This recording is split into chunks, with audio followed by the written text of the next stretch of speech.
Lost your Samsung Soundbar remote? No problem.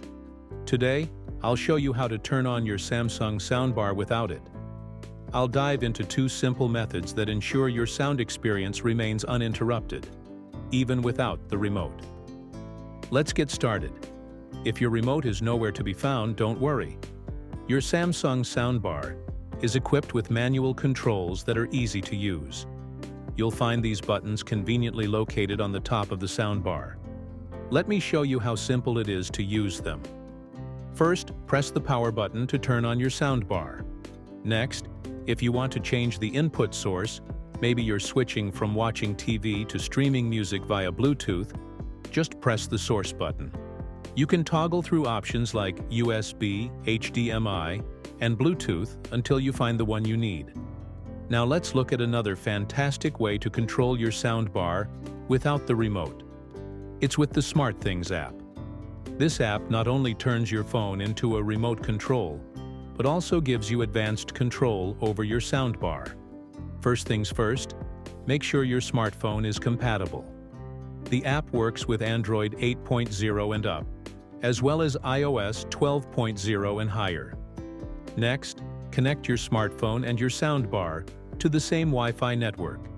This is crucial for them to communicate with each other. Once you're set up, open the SmartThings app. If it's your first time, you'll need to create or log into your Samsung account. Don't worry, it's pretty straightforward.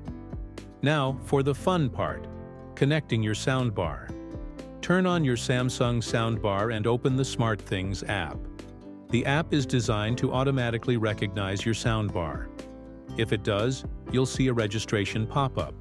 Simply tap Add Now and then Start to begin the setup. You will then be prompted to select the location and room where your soundbar is placed. This helps in managing devices if you have multiple smart devices at home. However, if the app doesn't automatically find your soundbar, you can add it manually with ease. Open the SmartThings app and tap on the plus icon to add a new device. Then choose Device and select By Device, followed by the AV, Audio-Visual category. Choose Samsung from the list of brands, agree to the terms, and then tap Start. Next, you'll need to specify the location and room for your soundbar, just like in the automatic setup. The app will then start searching for your soundbar, and once found, it will complete the registration process. This manual method ensures that even if automatic detection fails, you can still seamlessly integrate your soundbar into your smart home setup. Now that your Samsung Soundbar is connected through the SmartThings app, you have some cool features at your fingertips. Let me show you how to use them. First, turning your soundbar on or off is just a tap away in the app. Look for the power icon on the screen and tap it whenever you need to switch the soundbar on or off. Adjusting the volume is just as easy. You'll find volume controls within the app, allowing you to slide up or down to increase or decrease the volume as needed. Need to switch from watching a movie on HDMI to streaming music via Bluetooth? No problem. The app lets you change the input modes with simple taps, moving smoothly from USB to HDMI or to Bluetooth as your entertainment needs change. But what if you need to adjust the woofer volume and the app doesn't have direct control for this?